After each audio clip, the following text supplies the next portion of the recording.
Welcome back to another episode. And guys, today we're going to talk about Raya and the Last Dragon, recently released from Disney. Now, this is a film kind of flew a little bit low on my radar. Wasn't really sure if I was going to check this one out. But luckily, I paid a little trip to the movie dome over this past weekend, and this was available, and I picked it up. Figured, why not, guys? It's on 4K, it's a recent release, and it's one that, from the trailer, like I said, a little bit low on my radar, but I did see the trailer, and I thought, from the trailer, it looked pretty good. So, again, with Disney, you never know. You might think it might be a miss, but it actually might be a hit. And in the case of this one, it is a hit, guys. I absolutely thought this was a really good movie. A solid 8 out of 10 for me with this one, guys. This sounds beautiful, and it looks so wonderful, guys, in 4K. It really, really does. It shines. So lifelike, these characters. This is one of the best, 4Ks I've seen put out for an animated film from Disney. And it's good. And how's the story? Well, guys, for the most part, let me just, before I go into the story, nice embossed cover with showing Raya written here on the front with the Last Dragon. And that's the back.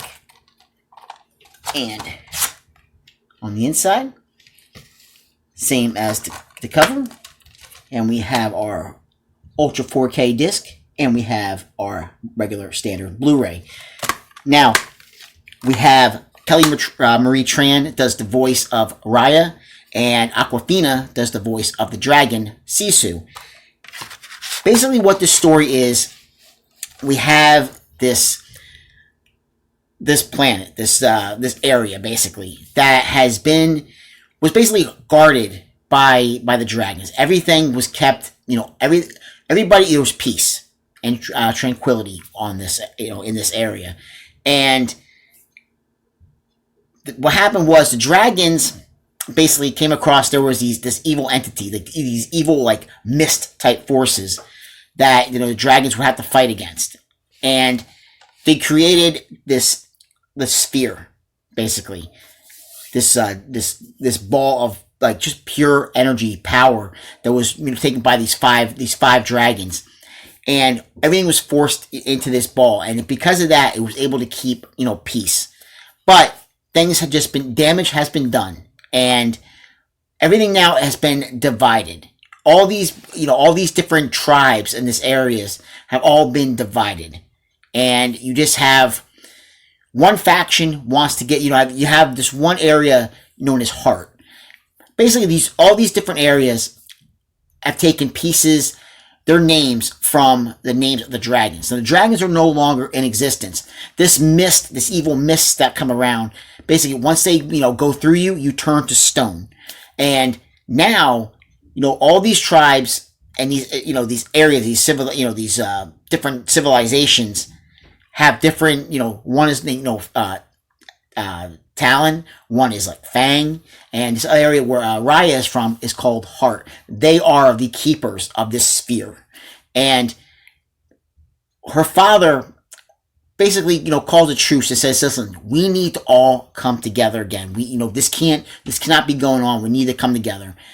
But unfortunately, a situation is once he calls all these different tribes together, looking for peace, there's a little bit of backstabbing that goes on. Everybody wants a piece of this, wants to have this sphere for their own, to hold on to this. And it is shattered into 5 pieces. And basically now, again, not too many spoilers, guys. You can kind of see what, I'll say right now, if you want to not hear this next part, you can stop the video, watch the movie, and then, come back and check out the rest of this review. But her father basically gets turned to stone. Raya befriends this other girl around her same age, and, from this other tribe, the Fang tribe, and they want this sphere for their own, their own self. And, like I said, now her father's been turned to stone.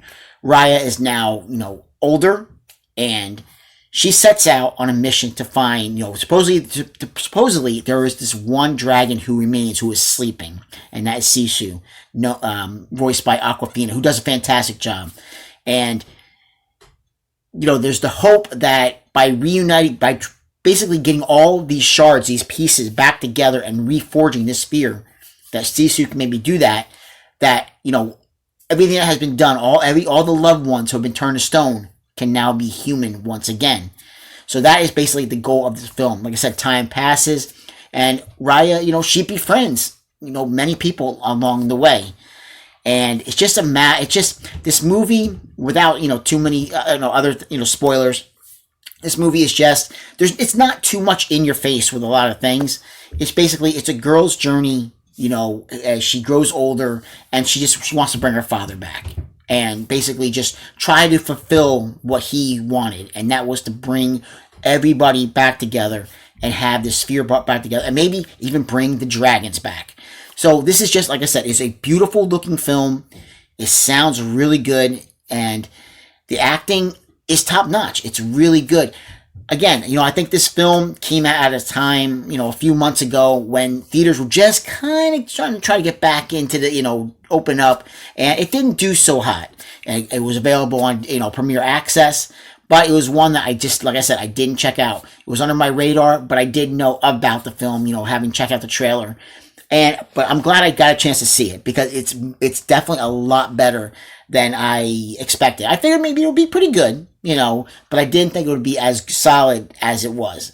And yeah, I mean, it's very, the end, when you get towards the end of the film, it's very touching. It's very, very touching ending to this film. And I definitely think it's one that I think, it's a really good family film. I'll put it that way too, guys. It's a really good family film, and definitely one that I think everybody should check out. I'm sure it's probably going to be on Disney Plus, probably within a few months, but it's definitely one worth picking up and checking out. I don't think anybody's going to be disappointed. Like I said, a solid 8 out of 10. And again, it's Raya and the Last Dragon, guys. I was very surprised, and I was happy to check this one out. So guys, like, subscribe, and comment, get a chance, and I'll catch you guys in another video. Take care. Bye.